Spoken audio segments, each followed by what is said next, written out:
বন্ধু আমার রসিয়া খাটের মহালে বসিয়া একখানা গান বানাইছে। হ্যাঁ রে বন্ধু আমার রসিয়া বাঁশ বাগানে বসিয়া বাঁশের বাগানের হাওয়া খেতে ইচ্ছা হয়েছে। ঝিঙ্করুকু টাটা বাই বাই, কি বাঁশ বাগানের হাওয়া, সারাদিন পুত ফেটে গেল মা।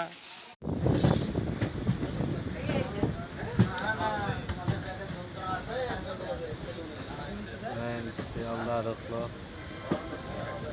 দেশের কত সুন্দর জায়গা, অসাধারণ জায়গা একটা শিয়ালদা দেশের।